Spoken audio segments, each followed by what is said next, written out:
આવો આ ત્રણેય શક્તિના આપણે ભાવ અર્થો જોઈએ.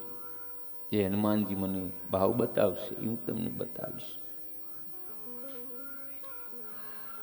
મહાકાલી તે ક્રિયા શક્તિ છે.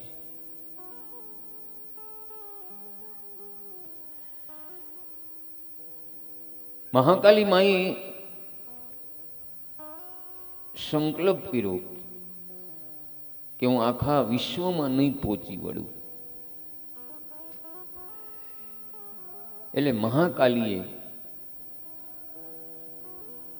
આ ધરતી ઉપર સ્ત્રીને પ્રગટ કરી. જેટલી સ્ત્રીઓ છે એ મહાકાલીનો અંશ સ્વરૂપ કહેવાય. સ્ત્રીની અંદર અદ્ભુત શક્તિ માં ભગવતીએ મૂકેલી છે. સ્ત્રી પાસે જેટલી સહન શક્તિ છે એટલી કોઈ પુરુષ પાસે નથી. પુરુષ બધું કરી શકશે, ગમે એવો મર્દ માણા હોય, મૂછ ઉપર લીંબુ લટકતા હોય, પણ પુરુષ કોઈને જન્મ ન આપી શકે.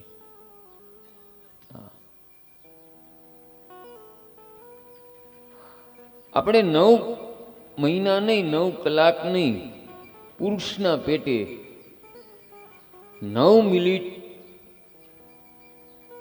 9 કિલોની ઈંટ બાંધીને, એટલે પુરુષ એમ કે મને આ ઈંટનો વજન લાગે છે. પણ સ્ત્રી શક્તિ છે એ 9 મહિના એના બાળકને ઉદરમાં ઉપાડી ઘરના કામ કરે. ત્યારે સ્ત્રીએ એમ નથી કીધું કે મને મારા બાળકનું વજન લાગે છે.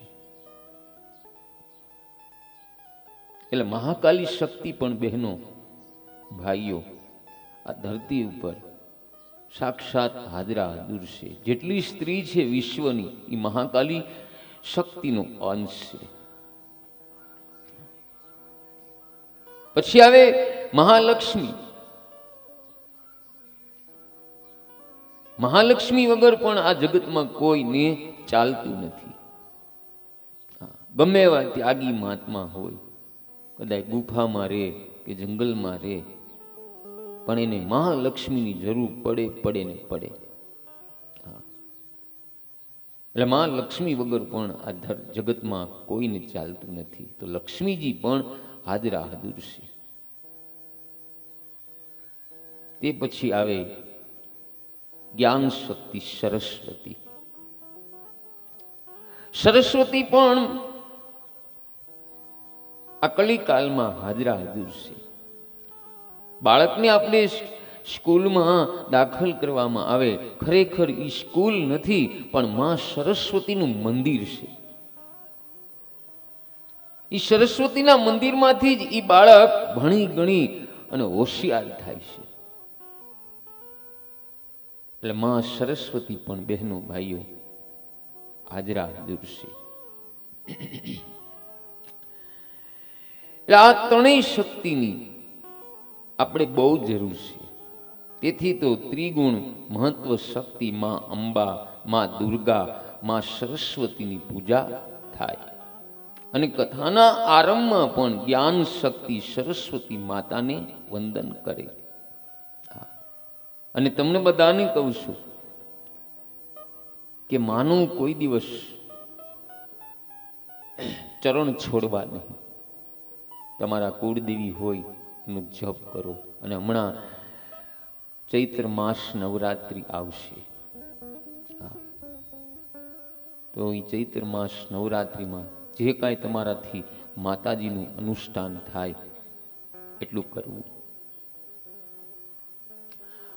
આપણે વર્ષમાં આમ તો 4 નવરાત્રિ આવે છે. ચૈત્ર માસ, આસો માસ, મા મહિનાની, આમ 4 નવરાત્રિ આવે છે. મા મહિનાની અને ચૈત્ર માસની જે નવરાત્રિ છે એમાં બહેનો ભાઈઓ, સાધુ સંતો, ભક્તો અનુષ્ઠાન કરે છે. અને શક્તિની ઉપર જે આરાધના કરે અને શક્તિ જેની ઉપર પ્રસન્ન થાય એનો બેડો પાર થાય છે. યાદ રાખજો. એટલે તો ભગવતી પાસે પેલા આપણે બહુ સુંદર પદ ગાતા,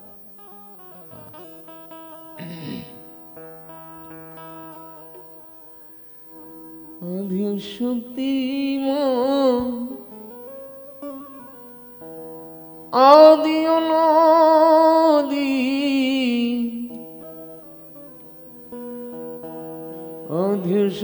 આદ્યશક્તિમાં આદિ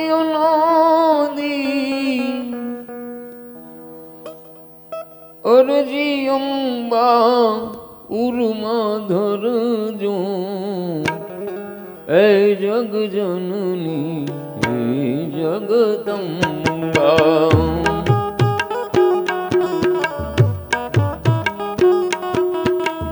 હે જગ જનની હે જગદંબા.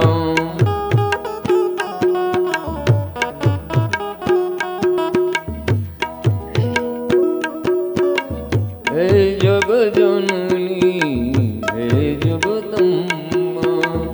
માત ભવાની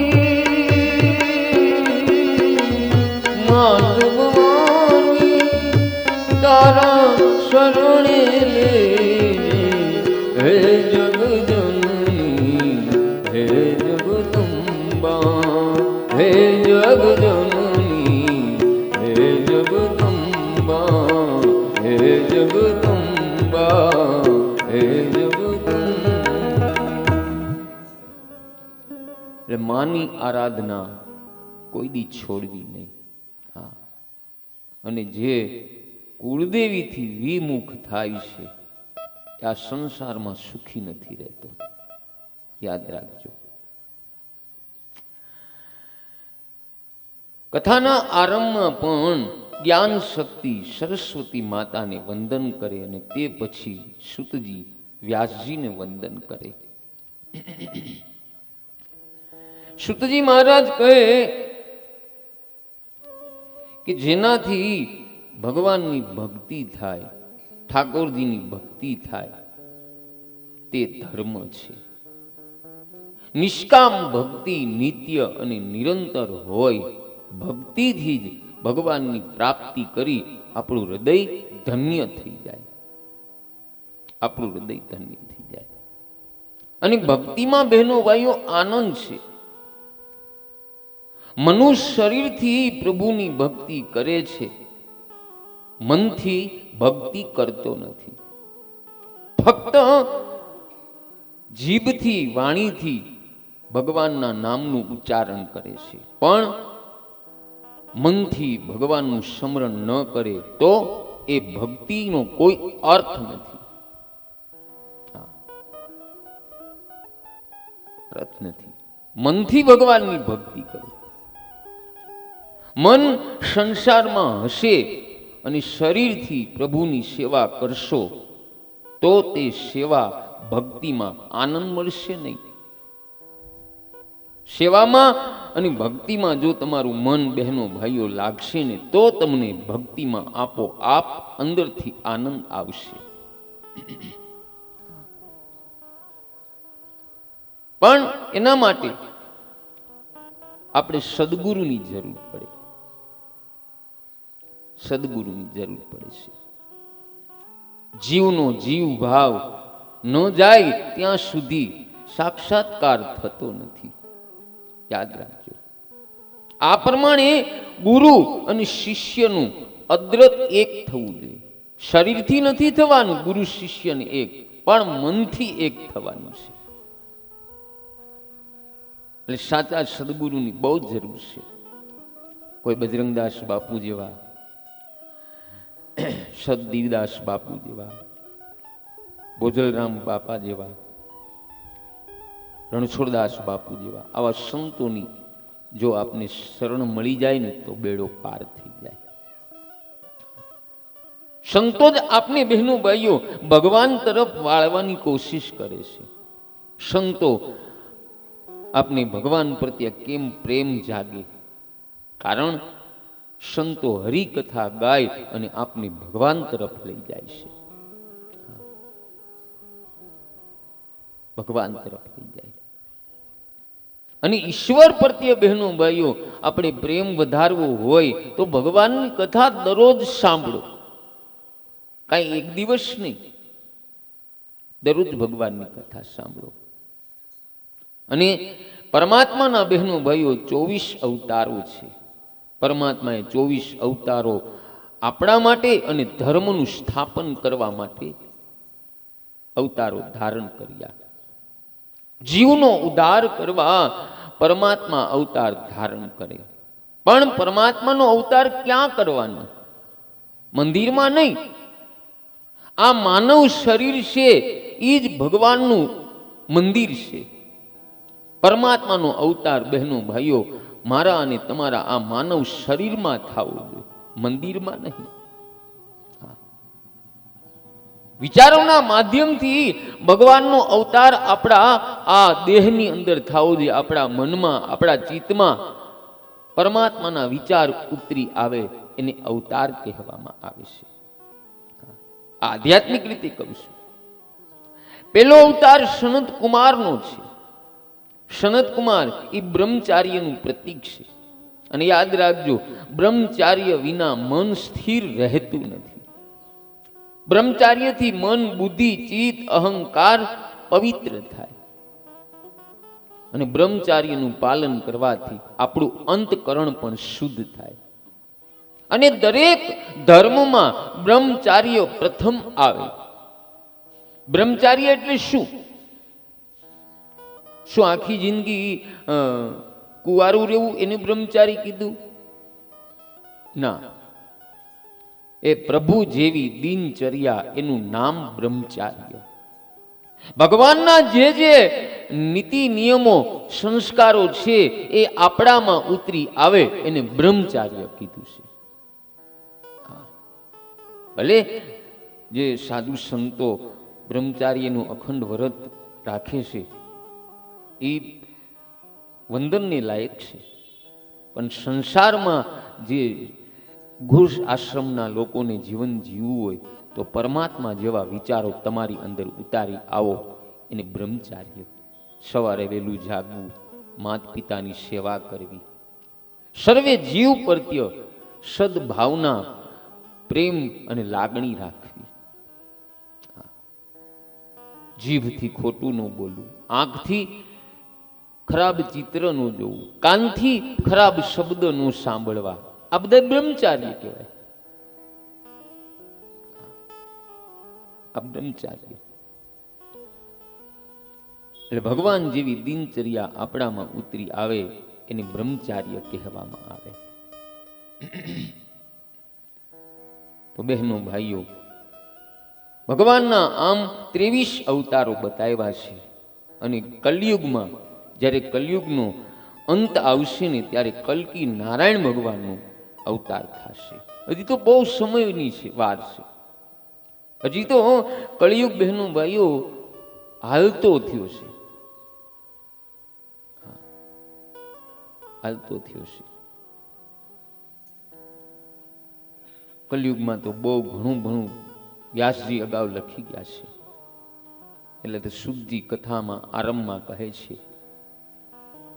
કે દ્રાપર યુગની સમાપ્તિનો સમય છે, હવે કલયુગનો આરંભ છે. વ્યાસજી ગંગા કિનારે બિરાજેલા છે. સંધ્યાદિક નિત્ય કર્મ પરિપૂર્ણ થયા. ઉત્તરાચળમાં સૂર્ય નારાયણ દેખાણા અને તે સમયે વ્યાસજીને કલયુગના દર્શન થયા. આજકાલ જે કાંઈ બધું દેખાય છે તે સઘળું બહેનો ભાઈઓ વ્યાસજીએ 5000 વર્ષ પહેલા જોયું હતું. વ્યાસજીને જેવું દેખાયું તેવું સઘળું વ્યાસજીએ કલયુગનું વર્ણન કર્યું કે કલયુગમાં આવું બધું થશે. કલયુગમાં આવું બધું થશે. વ્યાસજી જાણે છે કે કલયુગના મનુષ્ય વિલાસી અને મન બુદ્ધિ થશે.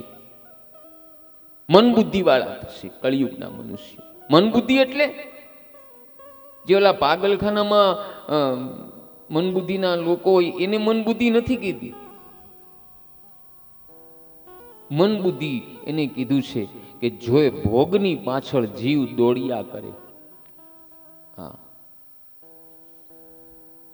ગાડી, બંગલો, મોબાઈલ, હરવું ફરવું, આને મન બુદ્ધિ કીધી છે.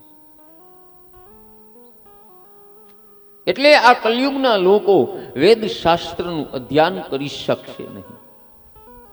તેથી વ્યાસજીએ વેદોના 4 વિભાગ કર્યા. વેદને 4 વિભાગમાં વેચવા બાબતે વ્યાસજીએ વિચાર કર્યો કે કલયુગના લોકો વેદોનું અધ્યયન કરી શકશે તો પણ કલયુગના લોકોને વેદનું, વેદાંતનું, તત્વનું જ્ઞાન થશે નહીં. આથી 17 પુરાણની રચના કરી. વેદનો અર્થ સમજાવવા વ્યાસજીએ 17 પુરાણની રચના કરેલી. ભગવાન શ્રી વેદ વ્યાસે મહાભારતની રચના કરી. બહેનો ભાઈઓ, મહાભારત એ સમાજ શાસ્ત્ર છે. આમ શાસ્ત્ર એમ કહે છે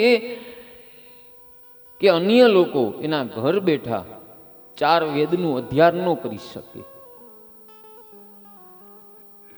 ભાગવત, રામાયણ, દેવી ભાગવત, અન્ય બીજા ગ્રંથો છે એ અન્ય લોકો એના ઘર બેઠે અધ્યયન ન કરી શકે, પણ મહાભારતનું અધ્યયન તમે ઘર બેઠા કરી શકો. મહાભારત એ સમાજ શાસ્ત્ર છે. ભાનો અર્થ જ્ઞાન થાય. ધર્મ એટલે રમણ કરવું. જ્ઞાન અને ભક્તિમાં રમણ કરવાની કળા એટલે આપણા ભારતમાં. જ્ઞાનમાં જ્યારે સ્ત્રી અને પુરુષ રમવા જાય છે ને બહેનો ભાઈઓ, ત્યારે કૌરવ વિઘ્ન કરે. ધર્મક્ષેત્ર અને કુરુક્ષેત્ર એટલે શું? કુરુક્ષેત્ર એટલે મારું ને તમારું શરીર થાય છે. આ શરીર એ ક્ષેત્ર છે. ધર્મ અને અધર્મનું યુદ્ધ આપણા આ શરીરમાં ચાલે છે. મહાભારત દરેકના ઘરમાં, દરેકના મનમાં ભજવાતું રહે. કઈ રીતે? સદવૃત્તિ અને અસદવૃત્તિનું યુદ્ધ એટલે આ મહાભારત. બહેનો ભાઈઓ, જીવ એ ધૂતરાશ છે. જે અંધ છે, જેને આંખ નથી, એ ધૂતરાશ નહીં. યાદ રાખજો. પણ ધૂતરાશ કેને કહેવામાં આવે? જે વિષયા અનુરાગી છે, જે વિષયની પાછળ જ દોડ્યા કરે છે. આ લઈ લેવું, ઓલું લઈ લેવું, બધું ભેગું કરી લેવું, એને ધૂતરાશ કહેવામાં આવે છે. અને આવા ધૂતરાશને ત્યાં બહેનો ભાઈઓ દુઃખ રૂપી દુર્યોધન આવે. અને આ દુર્યોધન ધર્મરૂપી યુધિષ્ઠિર સાથે રોજ લડે. એ આજે પણ બહેનો ભાઈઓ દુર્યોધન તમારા આંગણે આવે, મારા આંગણે આવે. કેવી રીતે? એ પ્રભુ ભજન કરવા માટે ભગવાન આપને સવારે 4 વાગ્યે જગાડે. ઠાકોરજી કહે કે જાગ અને તું ઉઠ, ધ્યાન કર, સત્કર્મ કર. સવારમાં 4 વાગ્યે ભગવાન આપને જગાડે. 4 વાગ્યામાં દુર્યોધન આવે. દુર્યોધન આવીને શું કે? એ પાછલા પોહરની મીઠી નીંદર તજીને વેલા ઉઠવાની શું જરૂર છે? તું હજી આરામ કર, શું બગડી જવાનું છે? હજી ઘણી ઉંમર બાકી છે. આજે જ ભજન કરવાની શું જરૂર છે? ધર્મ અને અધર્મ અનાદિથી આ રીતે લડતા આવ્યા છે. દુષ્ટ વિચાર રૂપી દુર્યોધન સ્ત્રી અને પુરુષને સવારે વહેલા 4 વાગે જાગવા દેતો નથી અને સત્કર્મ કરવા દેતો નથી. યાદ રાખજો, નિંદર અને નિંદા ઉપર જે વિજય મેળવે ને તે વ્યક્તિ જ ભક્તિ કરી શકે. તે વ્યક્તિ ભક્તિ કરી શકે. એટલે આપણે પેલા બોલાતું કે મફતનો રોટલો નવરાશનો ઓટલો અને રોગનો ખાટલો. આ ત્રણેય ભાઈઓ છે સગા. આની એક બેન હોતન છે. ગરીબી. હવે આ ચારેય સંતાન શા માટે બિગડ્યા? એની માતાની હિસાબે. આ ચારેય સંતાનનું માનું નામ શું છે? આળસ. સવારે આપને આળસ નથી જાગવા દેતી. હા, અને આનો પિતા કોણ? દુર્યોધન. દુર્યોધન આપને ધર્મ કાર્યમાં જોડાવા નથી દેતો, માટે વેલા જાગો. દુર્યોધન એટલે અધર્મ થાય અને યુધિષ્ઠિર એ ધર્મનું સ્વરૂપ છે. ધર્મ મનુષ્યને પ્રભુ તરફ દોરી જાય અને અધર્મ મનુષ્યને સંસારમાં લઈ જાય તો મનુષ્યને દુઃખ થાય. મનુષ્યને દુઃખ થાય. એટલે તો વ્યાસજી જ્ઞાની પુરુષ છે. પોતાની અશાંતિનું કારણ વ્યાસજી અંદર ગોતે છે. યાદ રાખજો બહેનો ભાઈઓ, તમારા દુઃખનું કારણ બહાર નથી, કારણ આપણી અંદર જ છે. અજ્ઞાન અને અભિમાન તે દુઃખના કારણ. વ્યાસજીએ અશાંતિનું કારણ અંદર શોધવાનો પ્રયત્ન કર્યો કે મેં કોઈ પાપ તો નથી કર્યું ને. અને અજ્ઞાની લોકો દુઃખના કારણને બહાર શોધે અને બહારના આ કારણને અશાંતિનું મૂળ સમજે. કોઈ પાડોશી મને હેરાન કરે, કોઈ સગોવાલો મને હેરાન કરે, એમ ઘણા લોકો સમજે. પણ વ્યાસજી કહે મેં કોઈ પાપ તો નથી કર્યું. વ્યાસજી એમ વિચાર કરે. એ લોકો પુણ્યને યાદ કરે, મેં આમ કર્યું, મેં તેમ કર્યું, પણ કોઈ પાપને યાદ કરતું નથી. પાપનો કોઈ વિચાર કરતું નથી. ઘણા લોકો ધર્મમાં દાન પુણ્ય કરે કે મંદિરમાં પૂજામાં, યજ્ઞમાં, પૂજામાં બેસે કે કથામાં પૂજામાં બેસે એટલે એના પેલા ફોટા પાડે પછી પૂજા શરૂ કરાવે. હું કાયમ કહું છું કથામાં કે સત્કાર્ય કરો તો એના ફોટા ન પડાવો. એ તમારું સત્કાર્ય ઝીરો બેલેન્સે પહોંચાડી દેશે. ફોટા પાડવા હોય તો આપણાથી પાપ થતા હોય એના ફોટા પાડો. આપણે કોઈ ગાયને માર્યું હોય, કૂતરાને તગડ્યું હોય, કીડી મકોડા આપણા પગમાં મરી ગયા હોય એના ફોટા પડાવો. કોઈનું અપમાન કર્યું હોય એના ફોટા પડાવીને મુખ્ય દરવાજા ઉપર રાખવા જોઈએ, જેથી આપને ખબર પડે કે મારાથી આ પાપ થઈ ગયું છે, બીજી વાર આ પાપ કરવું નથી. માટે પાપનો વિચાર કરો અને પુણ્ય કાર્ય કરીને પછી ભૂલી જાઓ. વ્યાસજી ચિંતા કરે કે મારા હાથે કોઈ પાપ તો નથી થયું. ના ના, હું નિષ્પાપ છું, પણ મને મનમાં કાંઈક ખટકો છે, મારું કોઈ પણ કાર્ય મેં અધૂરું છોડ્યું હોય એમ લાગે.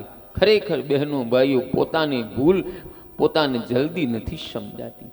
એટલે તો કહ્યું છે કૃપા ભઈ તબ જાનિએ જબ દેખે અપના દો. એ પોતાની ભૂલ જ્યારે સમજાય ત્યારે માનવાનું બહેનો ભાઈઓ કે ઈશ્વરની આપણા ઉપર બરાબર કૃપા થઈ છે. જગતના કોઈ પણ સ્ત્રી અને પુરુષમાં દોષ જોશો નહીં. આપણા મનને સુધારો અને આપણા દોષનો જે બતાવે એ વ્યક્તિનો ઉપકાર માનજો. શું કામ? જ્ઞાન અને ધર્મ અને ધન એ સુપાત્રને મળે અને ત્યારે જ એ સુખી થાય. જે લાયક નથી તેને બહુ જ્ઞાન મળે તો ઘણા ભાગે તેને અભિમાન થાય. વ્યાસજી જ્ઞાની છે છતાંય વ્યાસજી પોતાની જાતને નિર્દોષ માનતા નથી. નિર્દોષ એકમાત્ર પરમાત્મા છે. વ્યાસજી વિચાર કરે કે કોઈ સંત મળે તો મને મારી ભૂલ બતાવે. ખરેખર બહેનો ભાઈઓ, સત્સંગ કરવાથી જ મનુષ્યને પોતાની ભૂલનું ભાન થાય. વ્યાસજીના સંકલ્પથી પ્રભુએ નારદજીને ત્યાં જવા માટે પ્રેરણા કરી. એટલે કીર્તન કરતા કરતા નારદજી વ્યાસ આશ્રમમાં પધારે. વ્યાસજીએ ઊભા થઈને નારદજીની વિધિપૂર્વક પૂજા કરી અને વ્યાસજીએ નારદજીને કુશળ મંગળ પૂછ્યા. ત્યારે નારદજી કહે કે હું તો આપને અભિનંદન દેવા આવ્યો છું, તેમ છતાં તમને ચિંતામાં જોઈને મને આશ્ચર્ય લાગે છે કે તમે આનંદમાં નથી, કઈક ચિંતામાં છો. વ્યાસજી કહે કે આપ જે કહો છો તે બરાબર, પરીક્ષા સાચી છે. મારી કોઈ જગ્યાએ ભૂલ થઈ લાગે છે, મને મારી ભૂલ સમજાતી નથી. એ કૃપા કરી મને મારી ભૂલ બતાવો. મારામાં જે અપૂર્ણતા હોય તે મને બતાવો, હું આપનો ઉપકાર માનીશ. વિચાર કરો બહેનો ભાઈઓ, વ્યાસજી શ્રી કૃષ્ણ ભગવાનનો જ્ઞાન અવતાર છે, છતાંય વ્યાસ નારાયણ ભગવાન એક સંતની આગળ બાળક બની ગયા છે. હા, યાદ રાખજો બહેનો ભાઈઓ, કંઈક જોતું હોય ને તો પેલા આપણે ખાલી થવું પડે. પાત્રને ખાલી કરવું પડે. સંતો પાસે જાઓ ત્યારે ખાલી થઈને જાઓ, તો તમને કંઈક મળે. હંમેશા સંતો જે બોલતા હોય એના એક એક શબ્દોનું પકડ કેમ કરવો એ આપણામાં તૈયારી હોવી જોઈએ. નારદજી કહે કે આપ તો નારાયણના અવતાર છો, કલયુગના જીવોનો ઉદ્ધાર કરવા તમારો જન્મ થયો, પણ તમારું તે અવતાર કાર્ય તમારા હાથે હજી થયું નથી. તેથી તમારા મનમાં ખટકો છે. પ્રભુ મિલન માટે જે આતુર થતો નથી તેનું જ્ઞાન શું કામનું? જ્ઞાની પુરુષો પણ પરમાત્માના પ્રેમમાં પાગલ ન થાય ત્યાં સુધી જ્ઞાની પુરુષોને આનંદ મળવાનો નથી. કલયુગના ભોગી જીવ તમારા આ યોગ સૂત્ર અને બ્રહ્મ સૂત્રને બરાબર સમજી શકશે નહીં. કલયુગનો વિલાસી જીવ મન બુદ્ધિ મનુષ્ય તમારા ગહન સિદ્ધાંતોને સી રીતે સમજે? કારણ આપે યોગ જ્ઞાન આદિની ખૂબ ચર્ચા કરી, પણ ભગવાનની લીલા કથાઓનું તમે પ્રેમપૂર્વક વિસ્તારથી વર્ણન કર્યું નથી. પૂર્વ મીમાંસામાં આપે કર્મ માર્ગનું નિવૃત્તિ ધર્મનું વર્ણન કર્યું, સંન્યાસીને પ્રધાનતા આપ્યું, નિવૃત્તિને પ્રધાનતા આપ્યું. પરંતુ મને એમ લાગે છે વ્યાસજી, આ બંને માર્ગ કલયુગના જીવોને ઉપયોગી થશે નહીં. કલયુગના જીવો માટે તમે કોઈ મધ્યમ માર્ગ બતાવો. કર્મ કરે પણ તે કર્મ કૃષ્ણ પ્રેમ વિનાનો હોય તો તેની કોઈ કિંમત નથી. કૃષ્ણ પ્રેમ વિના કર્મોનો આગ્રહ વ્યર્થ છે. કૃષ્ણ પ્રેમ વિના યોગ વ્યર્થ છે. કૃષ્ણ પ્રેમ વિના જ્ઞાન પણ વ્યર્થ છે. અને કૃષ્ણ પ્રેમથી જ જ્ઞાનીઓની શોભા છે. તો હવે આપ એવી કથા કરો કે સૌને પ્રભુ પ્રત્યે પ્રેમ થાય. એવી દિવ્ય કથા કહો, એવું પ્રેમ શાસ્ત્ર બનાવો કે સર્વે કૃષ્ણ પ્રેમમાં પાગલ બને, કથા સાંભળી અને કનૈયો વાલો લાગે અને સંસાર તરફ સુખ આવે. એવી કથા તમે કરશો તો તમને પણ શાંતિ મળશે. આપે મહાભારતમાં શ્રી કૃષ્ણ ચરિત્રનું વર્ણન કર્યું, પણ ધર્મ સદાચારને ઘણું મહત્વ આપ્યું, પણ પ્રેમ ગૌણ છે. જીવોનું કલ્યાણ કરવા માટે તમારો આ અવતાર છે. તમારું અવતાર કાર્ય હજી તમે સિદ્ધ નથી કર્યું. અને આ કલી કાળમાં કૃષ્ણ કથા કૃષ્ણ કીર્તન કરનારો આ કલિકાલથી મુક્ત થાય છે. કૃષ્ણ કીર્તન વિના તમારો બીજો કોઈ ઉપાય નથી. કળિયુગમાં મનુષ્યનો ઉદ્ધાર અન્ય સાધનોથી થવાનો નથી. ફક્ત કૃષ્ણ કીર્તન કૃષ્ણ સ્મરણ વડે જ મનુષ્યનો ઉદ્ધાર થશે. પરમાત્માની લીલા કથાઓનું વર્ણન આપ પ્રેમપૂર્વક કરો. સર્વે સાધનોનું પ્રભુ પ્રેમ છે. આપ તો જ્ઞાની છો, આપને વધુ હું શું કહું? હું મારી જ કથા આપને કહું છું, હું કેવો હતો અને કેવો થયો. બહેનો ભાઈઓ, વ્યાસજીની ખાતરી માટે નારદજી પોતાનો દાખલો આપે અને પોતાના પૂર્વ જન્મની કથા કહી સંભળાવી. બહેનો ભાઈઓ, યાદ રાખજો, કથા શ્રવણ કરવાથી સત્સંગનું ફળ બહુ મોટું છે.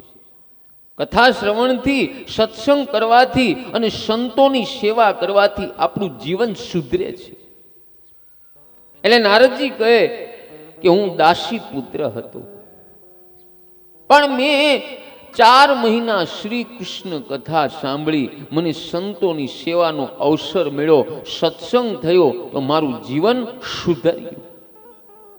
મને એ પેલા આચાર વિચારનું ભાન ન હતું, પરંતુ મેં કથા સાંભળી અને મારું જીવન પલટાયું. આ બધી મારા ગુરુદેવની કૃપા. આમ નારદજી કહે. વ્યાસજી નારદજીને કહે કે નારદજી, તમારા પૂર્વજન્મની કથા મને વિસ્તારથી કહો ને. ત્યારે નારદજી કહે, તો સાંભળો. હું 7-8 વર્ષનો હતો.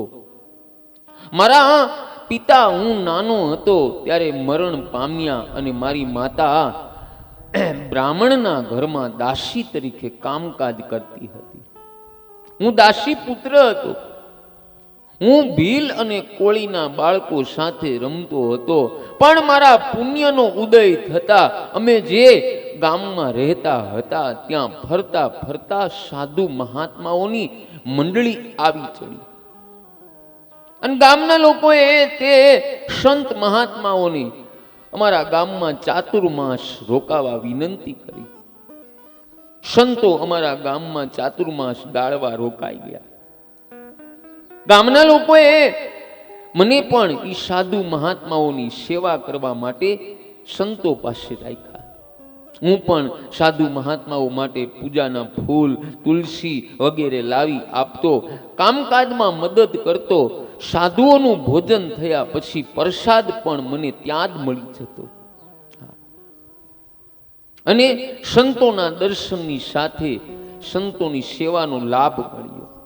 પ્રત્યક્ષ સેવાથી મારા મનની વાસના જતી રહી, મારી અંતરના વિકારો નાશ પામ્યા. કારણ મારા ગુરુદેવ પ્રભુ ભક્તિમાં રંગાયેલા સાચા સંત હતા. મને સાચા સંતની સેવા કરવાની મળી. એના સંગથી મને પણ ભક્તિનો રંગ લાગવા લાગ્યો અને મારા ગુરુદેવે મારું નામ હરિદાસ રાખેલું. જો બહેનો ભાઈઓ, નારદજીનું અગાઉના જન્મમાં નામ હરિદાસ હતું. નારદજી આગળ કહે કે કથા સાંભળવી, કીર્તન કરવું, બહુ ઓછું બોલવું, આ 3 ગુણ મારામાં હતા. સર્વે સાથે પ્રેમ કરવો તેમજ પ્રભુ સાથે પ્રેમ કરવો. આત્મા અને પરમાત્મા એક છે. હું ગુરુદેવની પહેલા ઉઠતો, ગુરુદેવ માટે સેવા કરવા ફૂલ તુલસી લઈને આવતો અને મારા ગુરુદેવ દિવસમાં 2 વખત કીર્તન કરે. મારા ગુરુદેવના ઈષ્ટદેવ બાલકૃષ્ણ હતા. ગુરુદેવે બાલકૃષ્ણનું કથાનું વર્ણન કરતા મેં સાંભળ્યા. કથામાં શ્રી કૃષ્ણની બાલ લીલા સાંભળી. કથા શ્રવણ કરતા કરતા મને કનૈયા પ્રત્યે સદભાવ જાગ્યો. કૃષ્ણ કથા એ પ્રેમ કથા છે. બહેનો ભાઈઓ, કૃષ્ણ કથામાં યોગીઓને, સ્ત્રીઓને, પુરુષોને, બાળકોને સર્વેને આનંદ આવે. કૃષ્ણ કથા એવી દિવ્ય છે કે સર્વેને આનંદ આપે. મને પણ કૃષ્ણ કથામાં એવો આનંદ આવવા લાગ્યો કે મારું રમવાનું છૂટી ગયું. કૃષ્ણ કથામાં મારા ગુરુદેવ પાગલ બને. યાદ રાખજો બહેનો ભાઈઓ, ભાવ બતાવું છું. મનુષ્ય સંસારની પાછળ પાગલ બને, પણ એમાંથી મુક્ત થઈ ભગવાન પાછળ પાગલ થાવ તો જીવ અને શિવ એક થાય. અને બીજું એ યાદ રાખજો, સંતોની આંખો, હૃદય અતિ પવિત્ર અને શુદ્ધ હોય. સંતોની આંખોમાં પરમેશ્વર હોય. સંતની આંખમાં પ્રેમ, કરુણા હોય અને સંતો જેની સામે જોવે એ વ્યક્તિનું કલ્યાણ થાય. સંતો 3 પ્રકારે કૃપા કરે. સંત જેની સામે વારંવાર નિહાળે એ વ્યક્તિનું કલ્યાણ થાય. અને સંત માળા કરતા જેને સંભાળે એનું કલ્યાણ થાય. અને સંત કોઈને ભેટી પડે એ વ્યક્તિનું કલ્યાણ થાય. નારદજી આગળ કહે કે વ્યાસજી, હું સંતોની સેવા કરતો. એક દિવસ ગુરુજી કહે કે આ છોકરો બહુ ડાયો છે, જાતિહીન છે પણ કર્મથી હીન નથી. ગુરુદેવ આ રીતે મને નિહાળે એટલે મને આનંદ થયો. હવે એક દિવસ બધા સંતો જમી રહ્યા હતા. હું સંતોના હેઠા પાત્રા ઉઠાવી અને એક બાજુ મૂકતો હતો. એ સમયે મારા ગુરુદેવે કહ્યું કે બેટા હરિદાસ, તે ભોજન કર્યું? મેં તો ના પાડી. ત્યારે મારા ગુરુદેવે કહ્યું કે બેટા હરિદાસ, મારા ભાણામાં જે રાખેલું છે એ તારા માટે રાખેલું છે અને તે પ્રસાદ છે, તે તું ખા. નારદજી કહે છે કે મેં ગુરુદેવની આજ્ઞાથી ગુરુદેવનો હેઠો પ્રસાદ લીધો. યાદ રાખજો બહેનો ભાઈઓ, શાસ્ત્રની મર્યાદા છે કે સંતો એના મુખથી બોલીને આપે ને તે વખતે જ પ્રસાદ થાય છે. સંતોની આજ્ઞા વગર સંતોનું હેઠું ક્યારેય ખાવું નહીં. ત્યારે જ પ્રસાદ થાય છે. નારદજી કહે કે મેં પ્રસાદ લીધો અને મારું કલ્યાણ થયું. મારા સર્વે પાપ નાશ પામ્યા. મને કૃષ્ણ કથાનો અને કૃષ્ણ ભક્તિનો રંગ લાગ્યો. મહારાજ, એક વાર તો હું કથામાં ગયો, ત્યાં કથામાં મને બહુ આનંદ આવ્યો અને અતિ આનંદમાં મારું દેહનું ભાન પણ છૂટી ગયું. કીર્તન ભક્તિ કૃષ્ણને પ્રિય ભક્તિનો રંગ મને તે દિવસથી લાગ્યો અને મને બાલકૃષ્ણનો અનુભવ થયો છે. યાદ રાખજો બહેનો ભાઈઓ, સંપત્તિ આપી અને સુખી કરે એને કોઈ દિવસ સાચા સંત કહેવાય નહીં. પણ તમારા મનને સુધારે, તમારા સ્વભાવને સુધારે, તમારી ભક્તિને વધારે એને સાચા સંત કહેવામાં આવે. નારદજી આગળ કહે કે હું ઓછું બોલતો, તેથી સંતોની મારા ઉપર કૃપા થઈ. હું સેવામાં સાવધાન રહેતો હતો. સર્વેમાં સદભાવ રાખવા હોવા છતાં ગુરુજીએ મારા ઉપર વિશેષ કૃપા કરી. પહેલા સ્કંદમાં 5મા અધ્યાયમાં 37મો શ્લોક એ વાસુદેવ ગાયત્રીનો મંત્ર છે. તે મંત્ર મને ગુરુદેવે આપ્યો. આવો આપણે પણ આ મંત્રનું સ્મરણ કરીએ. નમો ભગવતે, બોલો બોલો ઉચ્ચાવતી, નમો ભગવતે તુભ્યં વાસુદેવાય ધીમહિ પ્રધુનાન્યાનિરુદ્રાય નમઃ શંકર્ષણાય ચ.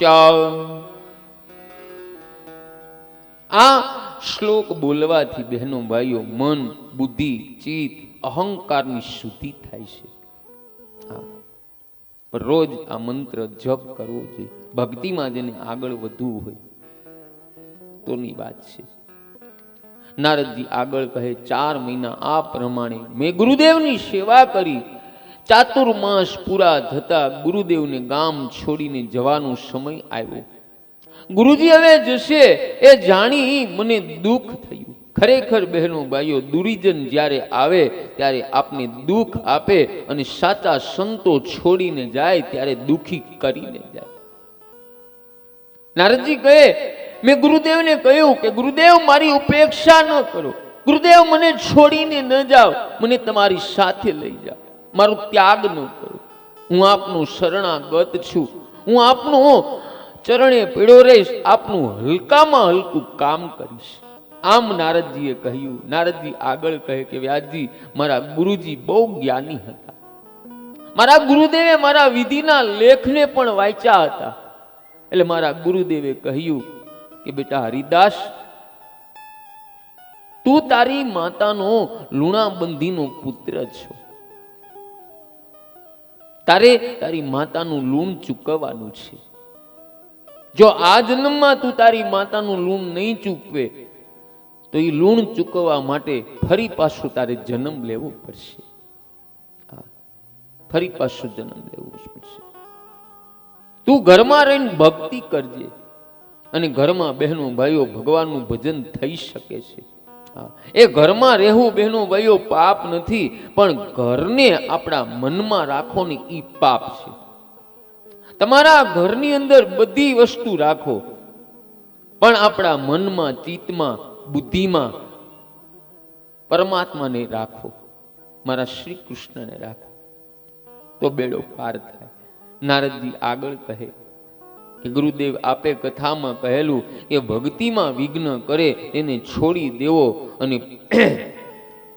પ્રભુ ભજનમાં જે સાથ આપે એ સજ્જન, બાકી બધા દુશ્મન.